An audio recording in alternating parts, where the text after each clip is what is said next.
Yes. And so when you're thinking about prenatal check-ins with your clients, it's helpful for you to know when you want to do them and how often you want to do them before you can transfer that information to them. And so I've typed this out and I edited, I changed it a whole bunch.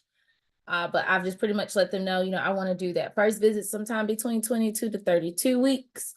And in that visit, they can expect for us to talk through birth and wishes and create some birth and wishes together, discuss whatever interventions they have concerns or questions about. And then I always like to demo some comfort measures.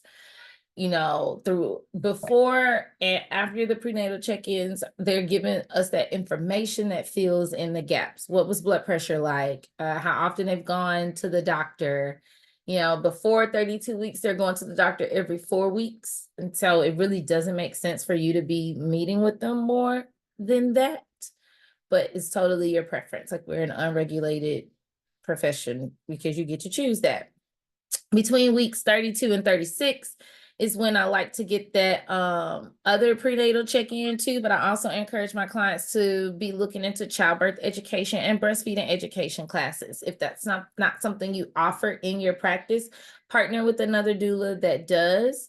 I'm a doula that partners with a lot of doulas that, want to include these in their packages and want to keep it reasonable for clients. If you want to, check in with me, I've seen we can do that.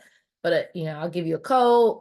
Your class can log in and do a childbirth education or breastfeeding class with me. And it's included in your fees. Those are things that you're talking to them about, right? At the prenatal check-ins. And then you're making sure you get that second one in by 36 weeks. And so most people, are having their baby somewhere between 37, 41. You do get some 42ers out there. And so I like to do that final check-in anywhere after 36 weeks. And I really should change that to 37 because I've stopped doing it at 36 because 37 is that sweet spot of active labor, term labor, where, if we went into labor, we wouldn't have to go to NICU. And so at the labor walkthrough, which is my in-person visit, we're typically getting really physical and getting active, and we could encourage labor to come, and I don't want to do that before 37. And I've just kind of caught that final check-in there post labor walkthrough. And then after birth, this is still kind of considered a prenatal check-in, even though it's immediately postpartum. All birth doulas, I actually don't know a birth doula that doesn't do this. All birth doulas do a follow-up visit. So, 24 to 48 hours after they've had the baby, you're checking in with the client for an hour or two to, see how birth went, to see what they need support with. If you're not doing postpartum services, you're ending your services there. And if you are, you're planning the next set of visits out. Depending on how you have your payment schedule set up, you may require funding before each prenatal visit. That's something I played around with last year, to just see if I require people to pay towards their balance to book a visit, would that work? It was harder to enforce as I got busier, but I did like the way it felt, money coming in as I'm going versus that lump sum at the end. But you do want to, make sure that you're not giving away too much before you've gotten compensated. Most of us, do anywhere from 20 to 50% down the book. I also encourage y'all to stop calling it a deposit. Deposits are refundable. People are retaining your services. Please use the language and tell them they're like paying your retainer because they're retaining your services. And so you want to make sure that the retainer that you're getting is worth what you're putting in. In the event that someone doesn't finish paying me, I have it set up to where I would get the final balance before I'm doing that last prenatal check-in. And so you could play around with your due schedules, but that's my think piece on when to do them. What comments or questions or wonderings do y'all have about when to do them with people?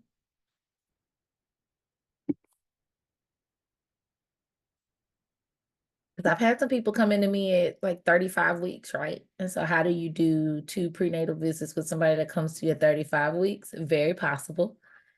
When we get into the what's covered, I can talk about how possible that is, but just kind of having a framework around when you do them is helpful.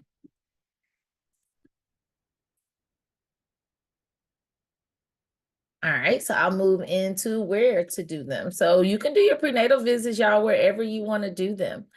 My first year starting out, I definitely met people out in the public. I went to their homes, or we were on the phone or on the computer.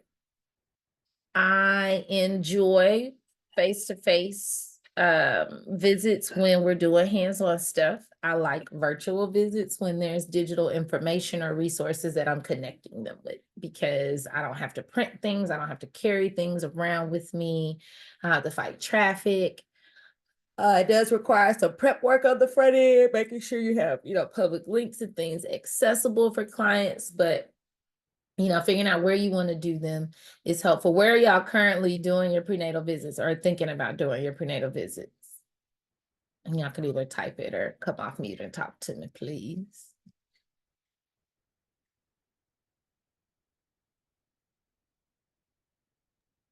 Most of my prenatal visits have been in person. Okay, are you doing them at their houses or y'all meeting at a public place? Typically wherever they're comfortable. A lot of times it is like in a public place or at their house. I don't have anybody in my home office though. So typically it's wherever they feel comfortable or feel best. Okay. Have you used the library at all? I have not. I typically use like a Starbucks or someplace like that. Okay. Library is a good, option to put on your radar. Free, uh, Wi-Fi, a little quieter than a Starbucks. You could bring some props in, get a little more hands-on, do a little more stuff. People could be a little more vulnerable and open. And so, putting the library on your radar. And then sometimes the community centers have open spaces too. Crosstown's another good one if you're here locally, meeting in the spaces in Crosstown. You can find little nooks there. Eventually y'all might get to a point where you're investing in an office. I heard Devon mention a home office. I do have a home office. Like I'm in my home office working right now. And the way it's set up, people could come in on the front, but I don't want people to know where I live. So that was between that, wanting to save gas and not wanting to drive all around the world in the middle of the night is why I end up even started to get an office space. And now that I've experienced it, I don't know what I would do without one. There are co-working spaces y'all can look into as well if you get to that point where you want to invest in it. Micah, look into this in St. Louis or in Missouri.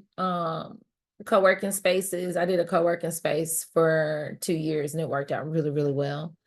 But you can also do private individual offices. And then like the rent as you go office spaces as well. So the place that I rent my private office out of, I can rent spaces in other cities, like reserve spaces in other cities under their membership. So it gets affordable, but depending on where you do them, right, that determines what information you get to folk. When people do lactation visits with me in my office, I can always give them more because all of my props and tools are there. If I have to bring them to them, I'm not carrying everything. And so kind of get a little less sometimes, especially if you mention something like in the moment that I wasn't prepared to bring. So how long are the prenatal check-ins, prenatal visits? Did I eat enough noodles? Bring me your plate. Let's see if you ate enough spaghetti. Y'all tell me, what's the sweet spot? About how long are your prenatal visits lasting? I ate 3 more bites. I can do that. Anybody over an hour? Over 2 hours?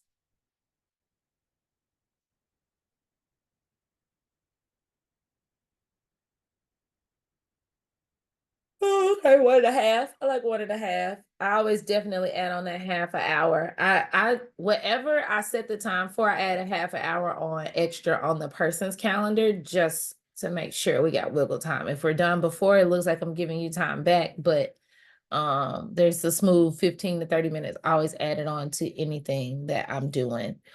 Now you're 5 in the business. I can't say my prenatal check-ins are, 45 minutes to an hour. They used to be longer. I used to feel like I had to fill the time up with stuff. I'm learning that I don't. If they don't have questions, if they don't have things to add on to, leave it where it's at and, create the space for it to come back again. But I definitely don't, hold people longer that I need to. Please don't have 3 and 4 hour prenatal visits. One, because you're not being compensated well for that, I can guarantee you. And then two, just people's attention spans. 45 minutes to an hour and a half is a solid spot to be able to relay information. You did not eat 3 bites. I know you didn't eat 3 bites. I know you. I know how slow it takes you to eat. And that wasn't enough time for you to eat 3 bites, but try again. Keep going. um but yeah, and then if you notice that there's been a while since you've met with a client, find a way to do, like I call them, mini check-ins. Keep the phone conversations, text conversations going in between your prenatal check-ins. That way, again, they have multiple touch points with you. I send a monthly client newsletter. It's normally informing them of different resources and things other people are doing in the community. But, okay, Mason, gentle reminders about the classes that I'm offering. Mason, I'm talking. Go. The more information and opportunities and touch points you give people to experience you, the more they feel like they're maximizing the services. Who comes to the prenatal check-ins? Again, y'all, from the first year of me doing this to now, it's really, really changed. At first, I never really made an emphasis on who came. Now I'm very intentional in asking and requesting that they book visits and set check-ins and visits when their support people can be there. I don't care if it's the person that put the baby in you. I don't care if it's the person that brought you into this world. Whoever you plan on supporting you during labor and birth, I need them at the prenatal check-ins. Why? Because the village, the support people, are the number one reason why people vacate their birthing plans. When the village is not on board, they result to whatever traumas they've experienced or what they know. And what we know as a community is hospital. Run to the hospital. Run to the hospital the minute you feel a labor sign. And people got to do it because they don't want to believe their birth is emergent. They want to believe that their bodies can do this. They want to believe that they can work with the signs and they can listen to the signs. And that requires their support people to be in on the information on the front end, and so that does require sometimes you to have some flexible visit hours. Ideally, what's advertised on my calendar are visits from 9 to 6. I do some visits with people at 7 and 8 p.m. though, because that's when their partner is off work. My midwife is doing a visit with somebody at 10 p.m. tomorrow because that's when their partner is off work. It's definitely up to your comfort.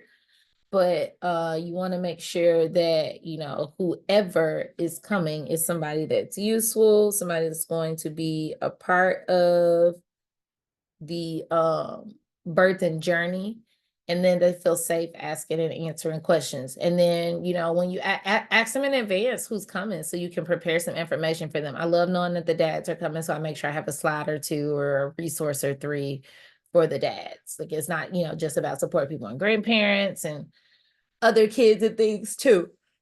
And so if you're doing business in person, we do have this fluidity with our work, right? Where our kids can come with us and their other kids can come with them. It's a fine line. It's a balance, when you're in their space, you can't dictate rules. Please try not to bring your kids to people's houses if you can avoid, unless they've just like openly told you it's okay. Just try to keep the lines of professionalism open. But this is like mother's work, right? My kids go a lot of places with me because I'm a mom. I'm a working mom. You just want to make sure that whoever is there, their kids or your kids, allows you to do your job and do your job well. What are we covering in a prenatal visit? So I'll share this. This is my little cheat sheet of like what I'm covering in prenatal visits. And so in prenatal visit number 1, and I can send this to y'all too if you want to reference it later, but in prenatal visit number 1, I want any updates with, their provider. I want to talk through nutrition, eating habits, water intake, what supplements they're taking, or introducing some to the table. I want to talk through maternity and paternity leave, what that looks like at their job. Have you done the paperwork? Let's talk through who's on your support team and how do you feel about your providers, depending on where you are and where you are in the pregnancy and where you are located demographically. You might still have a chance to switch providers and you might be stuck like Chuck.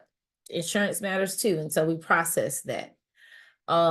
Where are you giving birth and what are the pros and cons of where you're giving birth? It's not to shame anybody about where they're birthing, but people need to understand that when you birth at home, these are the pros and cons. When you birth at a birthing center, these are the pros and cons. And when you birth at a hospital, these are the pros and cons. And what responsibilities comes with those?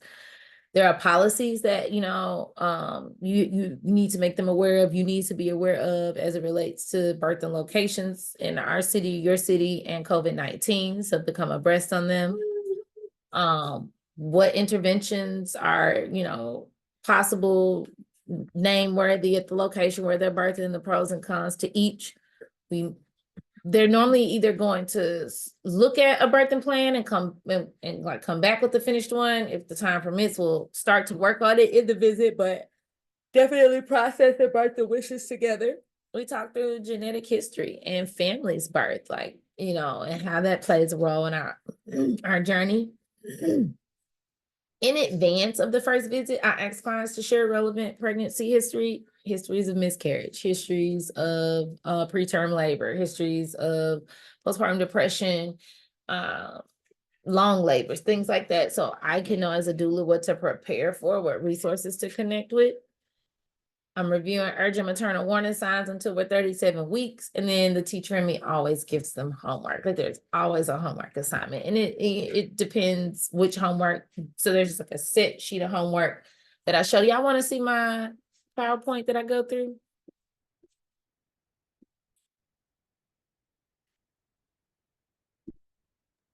Yes, for sure. So on the first prenatal visit, so these are the objectives. This is what I talked to them about. So again, the teacher in me lays this out, and it's the same for every client. I have speaker notes down here that, I'll talk through for what I need. I have a theme for every visit. So visit 1, I want them to leave knowing like we making informed decisions. Visit 2 is proper preparation for labor, so on and so forth. And so each slide, I'm talking to them about different things. This is like what the doula specific stuff, things that I think are important to talk about prenatally, typically in this first visit time frame.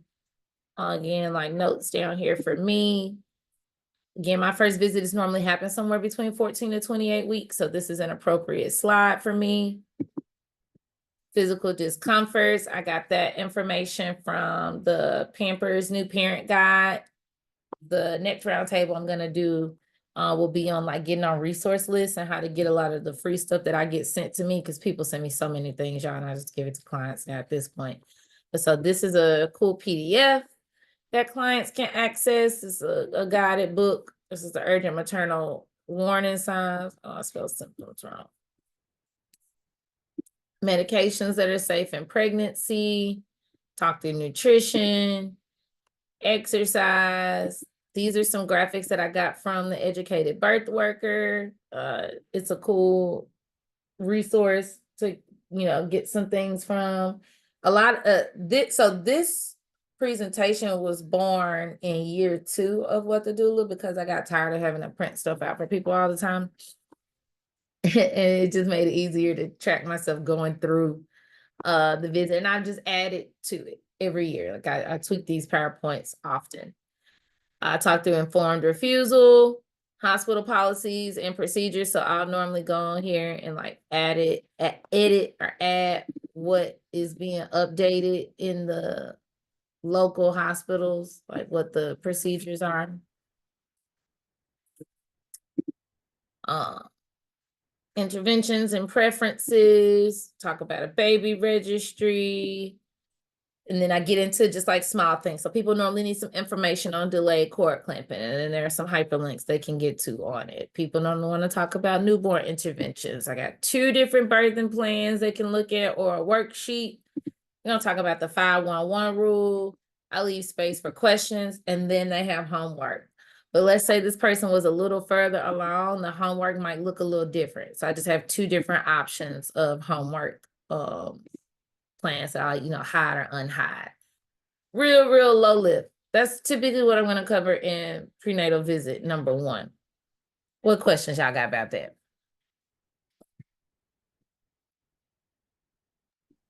How do you make it like interactive? So I did I have all my basically on my prenatal like in presentation form too. Mhm. But then I did a run through like with a friend who was desiring to get pregnant but wanted to know like what a doula did and a little bit more.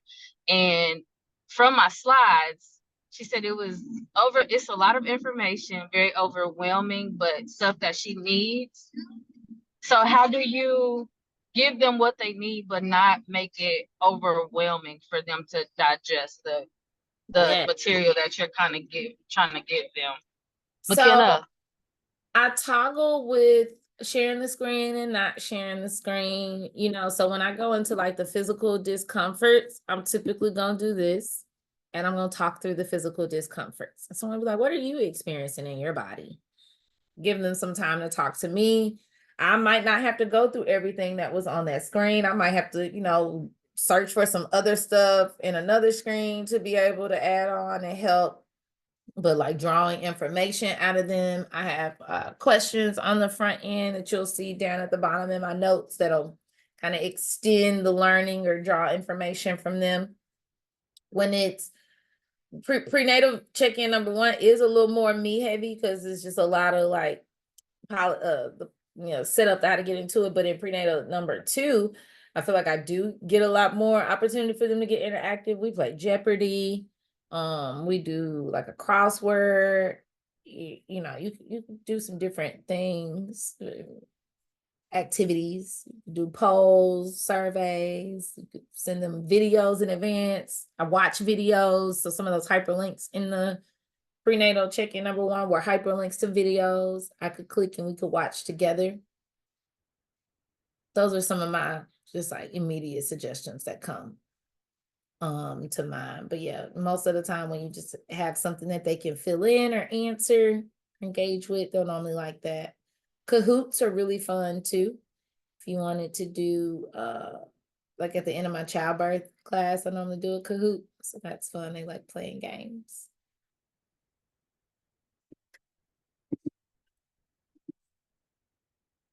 All right. So in the second prenatal visit, which again, we're, typically 30 plus weeks when we're doing the second prenatal visit, I'm talking through the like labor, preparing for labor, what the onsets of labor look like, how to prepare the body for labor, advocacy for labor, things that, are invitations to act or complications or warning signs of labor. We talk through induction and reasons for induction. I go ahead and process C-section and all the pregnancy complications, so previas and abruptions and everything. Y'all get versed in that stuff. We're not medical providers, but we should know like a bare minimum, a basis for like letting people understand, or transferring the information to people. The differences between, like if you're always going to have a C-section or if not, like knowing that, and helping people understand VBAC and in their rights. We talk about their group beta strep diagnosis and what that means for labor. We talk about preterm labor because we still might be at risk for it. We talk about the NICU, meconium, all of these things because you want to just get it out of the way versus talking about this at 38, 39 weeks when our emotions are heightened. It's a little easier to process this stuff 30, 2, 3, 4, 5 weeks along. And then we're normally going to practice some comfort measures and review the birthing plan because it should be completed by that point. So that's prenatal check-in number 2. I'll show you what the slides look like for that one as well.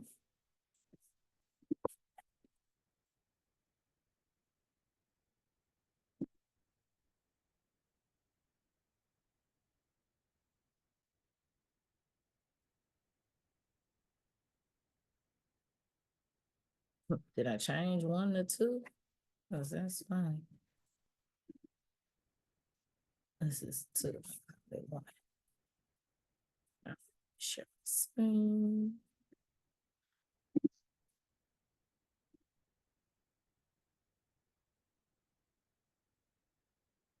And so for prenatal visit 2,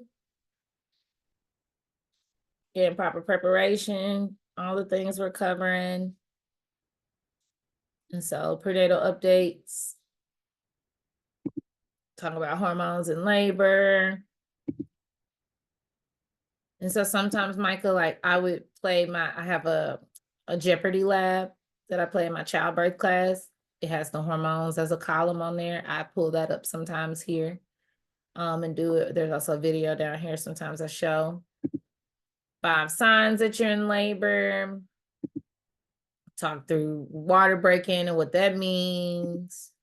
Talk through all the stages of labor, show some videos, got some graphics. We talk through station and position, early labor, being comfortable. I, toggle with showing these or not, depending on if it's a person that I'm not gonna have time to get a childbirth education class with, I'm gonna unhide these slides and we're gonna go deeper. If it's a person I'm gonna get to do childbirth education with, I'd save these slides for my childbirth education class. It's just going deeper into labor and stages, talk through spinning babies, pelvic alignment. I encourage everybody to count kicks after 32 weeks. Again, talking through nutrition, incorporating dates into the diet, comfort measures, birth mantras, postpartum goals. They're always going to see this graphic, and I get more and more on just like call me, talk to me, and then homework. So let's visit number 2. And visit number 2 is virtual, but it can be in person as well if they want to meet in person. That one's pretty quick too. So now we're moving into the final visit. And so like, what do I talk through in that final visit? I call it the labor walkthrough. And so we're talking about postpartum, the 4th trimester. So everything after baby. Talking about who's on your postpartum team, talking about breastfeeding, like real quickly, and or baby feeding if we're not breastfeeding, talking, I'm normally doing the labor walkthrough in their home. So I want to see the postpartum cart. Mason, find your dad. You clearly see I'm busy. It's rude. Don't be sorry. Be proactive. Go find your dad. Thank you. I want to know, how many hours they plan on using in their postpartum package and when we're going to use them. We might make some padsicles or, set up the postpartum cart, whatever. We'll talk through if they want to do placenta encapsulation and reset the expectations for that. Talk through what happens on postpartum visits and how they book them, all of the good stuff. And then postpartum warning signs and things to, be on the lookout for. I'm normally not showing them a slide for prenatal visit number 3, but for the final one, but I do have a PowerPoint that I just kind of like glance at and look at, because the things that I think are the most important to talk with them, right, are just like doing a labor simulation, going over the day of breakdown, like when do you call me? When do you call the provider? What birth interventions are we open to? What ones aren't we open to? Let's review the birthing plan again. Let's talk about the immediate postpartum and what you're okay with, what you're not okay with. And then I'm heavy on like, let's practice the mile circuit together. Let's practice curb walking. Let's look at your space and see how we can labor. Let's talk through what early labor looks like and what it looks like for me to join you and what it looks like for me, to leave, what it looks like for me to stay, what it looks like for me to call my backup. Just get all of that stuff out in the open, y'all. The trend that I'm seeing as a, seasoned doula over here now, I'm seeing a lot of doulas miss births because they're following this, like we wait until you're like active to come. Active labor keeps moving. When I started this work, it was 4 centimeters, now 6 centimeters. And it's going to continue to move until folk pushing a baby out. People hire a doula to have support early on. And so even if you don't stay with them, please please, please structure your businesses to give people the support that they need early on. Please think about that. Questions about what's covered in the prenatal visits? Should we, I don't want to scare them, but should we talk about what to look for, like postpartum depression versus blues versus OCD versus anxiety, or would that be too much for them towards the end of it? No, so I definitely have that included. It's like on this little checklist thing. It's in red with a asterisk by it. It says again, please address, and I call them postpartum warning or danger signs. I talk to them about the Edinburgh assessment. I let them know I'm going to put it on their radar to do. They don't have to do it. They don't have to report their score to me, but it is an option for them to check in. I also have this like checklist for new parents that they can work down to see if they're at risk for postpartum depression, psychosis, or any of the other disorders, and then come up with some language or questions to ask their providers. But yeah, the more you just like kind of put it on people's radar, the better, that it could even be a thing. And then just like, what do those emergency signs look like from when they come home?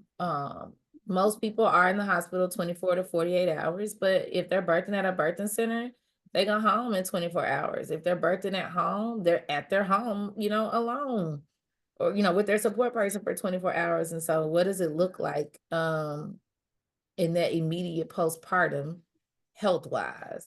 And like, how do we support that as doulas? You want to talk about all of that. Okay. And expect to bring up, sorry, this lash is really my eye.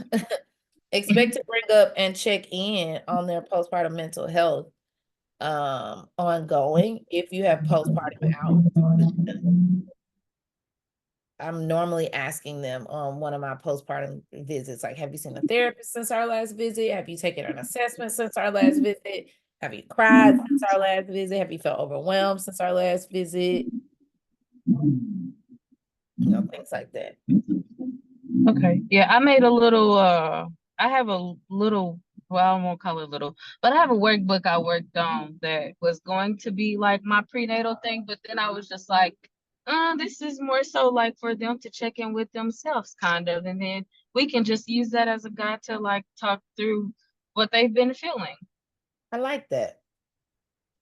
I like that. Guides are so helpful, especially, you have somebody do the pre-work, do the guide before they come. Everybody feels more prepared. Everybody feel more prepared. Yeah. Okay, so getting into just like how do you price your prenatal visit? So if it's nothing, if you hadn't thought about it before, y'all, you could do these a la carte. Like people, like don't sleep on people only booking you to get a prenatal check-in with you. I definitely market virtual doula support, and they can tell me if they need, if they're in the first or second trimester and they need planning and preparation, or if they're in the second or third and need planning and preparation, or if they're in the fourth or fifth and they need planning and preparation. Not fourth or fifth or the fourth, and they need planning and preparation, but package it, and make it to where you make more money off of doing your prenatal stuff a la carte to where they just want to get your package. So when I was building up my pricing list, I think I've gotten the math down to like my hour-long prenatal check-in costing about $75. And so a la carte, minimum $125. Want to meet with me for an hour to birth plan, whatever, $125. You can get access to this little PowerPoint too, and whatever things I'm gonna print out for the folk, $125. I do 4 of those in a month. Think about plans a solo service. Yep, so I do. I offer it. I market everything as virtual doula support, and then on that they can kind of break down and tell me, because I don't want to just like go heavy and market and be like, I do all of this individual. People wouldn't book my packages then. But when people choose not to move forward with my services, the follow-up email that they get afterwards is like, oh, sorry, you couldn't, but I still offer this. You can still tap in with me this way. When people, come to me from yoga, that's normally how I hook them in. Like they'll do a virtual doula support hour here or there. And then something I got from the National Black Doulas Association, I would encourage y'all to use. I have a package called Boutique Doula. And so as a boutique doula, I do everything but your birth. And so for everything but birth, that looks like, honestly, like all the prenatal visits, all the planning. They have a set number of, so they pay, it's a recurring fee that they pay monthly for 3 months. And I've gotten it to where it's like $780, I want to say, that they're paying in total for it. And they can use the hours how they want. They have 10 planning hours with me. I want to say that's what it came out to be, 10 virtual support planning hours with me. And they can't use them during birth.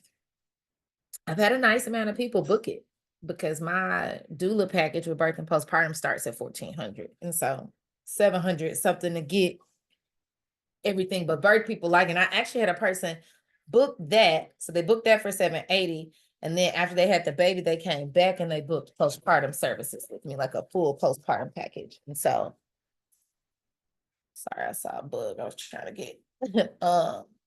You can get real creative with these services that we're offering, but you want to make sure that if you do offer anything you're doing in your packages, a la carte or individually, that you charge people more for breaking it up and taking it out of your package.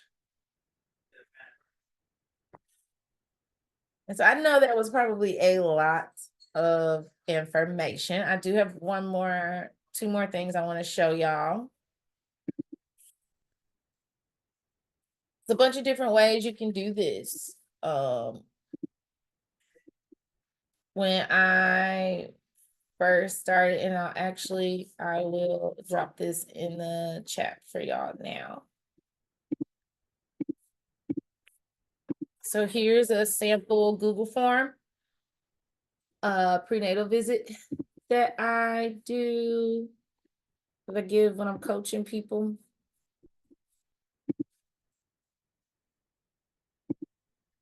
And so you have free range to like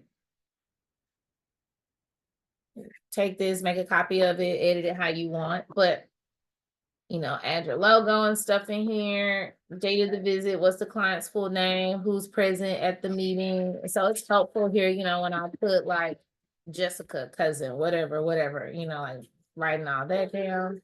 Get out, I'm on a meeting.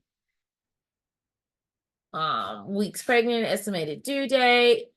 Throughout the visit. So this is normally this at the beginning before I had a CRM system. And even sometimes now when I can't get to my system, I will come over here and just type in everything. So it's in one place for me. Like as they gave me questions that they came up with, I'm putting them here in the list. You can, add on, take away.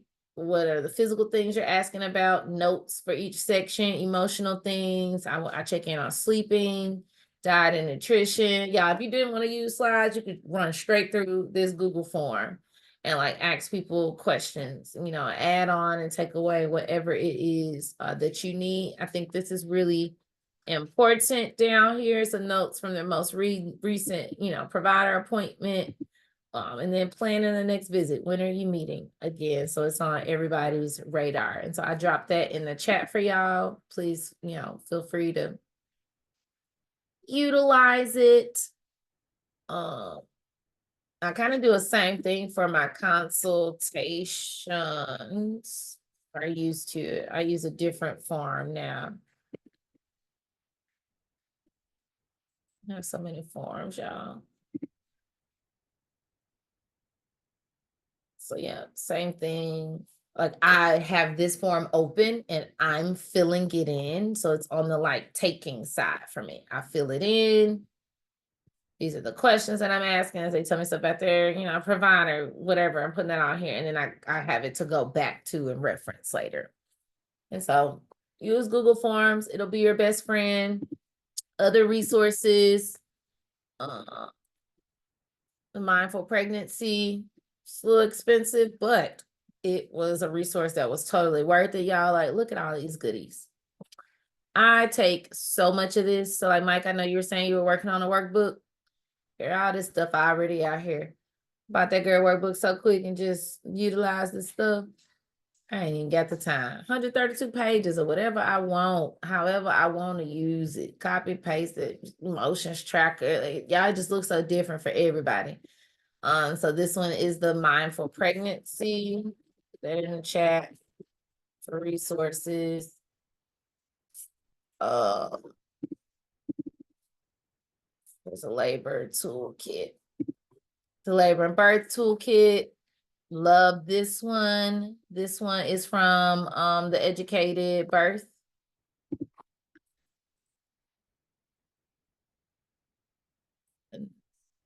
That over in the chat too. I love that their stuff is like brown people centered. You know, you can get it same sex centered or different, but they go through a lot of stuff. Even, you know, things that you don't understand as a doula or even as a birthing person. They break this stuff down for you. And then another one that's, oh Lord. I have so many resources and guides, y'all.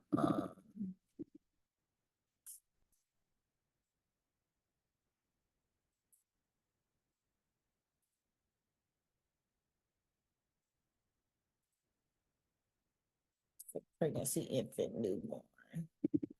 This one, and if y'all want the link to this one, I can send it to you. The others I paid for, so I'm legally not supposed to send those, but this one was a free one I found online, and so I don't mind sharing it with you if you would like this one. But it's a book on like pregnancy, newborn, and the child and childbirth. Y'all, it walks through everything: worksheets, questions, all types of stuff. Questions to ask birth doulas, question to ask postpartum doulas, how to plan for maternity and paternity leave. It's a little whitewash, some of the stuff. This was Penny Simpkins' book.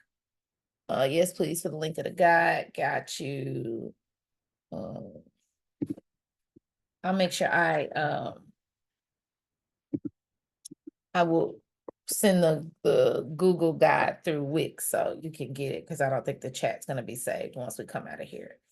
But between those 3 resources, y'all, there is very little that you have to make up. If you Google comfort and labor, it's another Penny Simpkins resource. It's free. I tell every client, look over this, read through this. As I'm walking through comfort measures, I go page at a time, show the graphic, talk you through how to do all of these comfort measures. Now, a lot of this information is out here. It's out here. And same thing, I got a postpartum one. So from the Educated Birth. I just want y'all, when I got that first, second, third client, I just invested in all this stuff, and it has paid itself forward years later because I'm still just using it over and over and over. So yeah, I wanted to share some resources with you all, and then you know, don't hesitate on me being a resource. Please don't hesitate to ask me questions. You know, even if I'm not your doula coach, if you have a question and I can answer it, I will. But we got a little time left. What questions or wonderings do y'all have?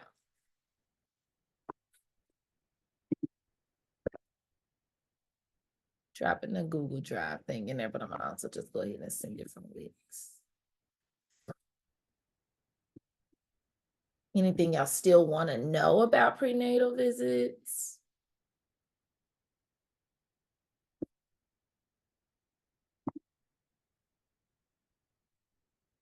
Do y'all feel prepared to have prenatal visits with people in the next, 2 or 3 weeks? I definitely feel like you gave a ton of information and guidance as to what it can look like. And so that helps a ton. Good. Good. And it shifts every visit, every person, depending on the stage. Y'all, sometimes my visits are 30 minutes. You ain't gotta be there all day. I'm a piggyback off of off of that. I think I've been overthinking it, and I'm the type of person who's like, I gotta have everything. Like I got the Pampers resource, and I'm like, I gotta include everything they included on here and some. And that's probably why it feels overwhelming and cluttered. However, I also I looked at a video. I think hers is Mother Well. I don't know. She's based in Kentucky, Uh-huh. and she offered a free class to do prenatal visits too and what they look like, and hers are really really good too. And I got some great information from her too to like we can have the backups as we can have the backups as slides. Wow, we can have the slides as like Slide of your backup. backup doula, yeah. And then let them like kind of lead how they want or what they want to talk about during the prenatals, and it kind of take the stress off of Dang. us trying to come up with the slides and figure out what to teach them and everything. Kind of like what you were saying about how, you know, if you don't need this certain slide, depending on where they at, then you just take it away and stuff like that. And I was like, I'm gonna combine all these. Think about your like most informative classes from high school or college, right? The professor had what you needed on the board when you came in. They might have passed out 1 or 2 papers. Turn and talk to your neighbor, but that was it. It ain't a bunch of, you know, props and gimmicks and all of this stuff. And when they start to do that, it actually lost you more. And so I echo Mother Well Doula to move as much of you guiding it and let people lead you.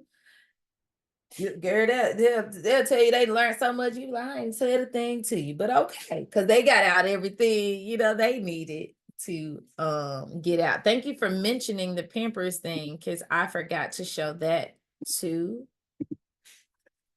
This is the Pampers guide, and so it's a bound book that they can get, you know, helpful with the colors. And so what I do now, I just like give them this book at the beginning, or I send it to them digitally, and I run like, I'm like, okay, prenatal visit 1, we're gonna talk through. Oh, they don't have the thing in here, the guide in here, and this ain't actually the whole book because it's just a little piece of it. But like prenatal visit 1, we're gonna talk through physical discomforts and labor and birth options and what brain means. And prenatal visit 2, we're gonna be in, you know, and then prenatal visit 3, we're gonna be in these sections. I try to tell them so they can look in advance. This is another free resource as well.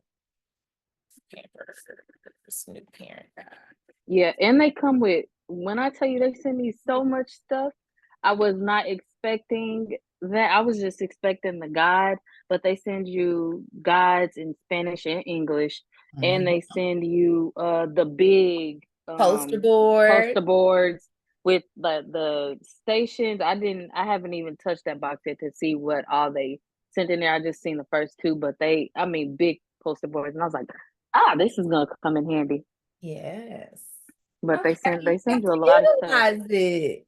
Mm-hmm. I've been trying to tell as many people as I can about that. Yeah, I'm on so many people's list for stuff. I just got on somebody else's list. They send me prenatal vitamins now. Yeah, it's endless things out there. It's endless things out there. Oh, that's the other thing on the prenatal check-in. Last thing, and I'm really let y'all go. Just try to have like a little gift for them or a folder or something. And so I do make like a little baggie that has like the Pampers book in it. Pampers sent me some of these like insert cards. Oh, the darn background. Can't really see it, but they sent some insert cards. Oh, there you go. That I put in the bags, and nipple cream samples and just all of the stuff. But yeah, go to local birthing fairs, resource fairs, health department, grab some of their pamphlets, drop them in the bags for your clients.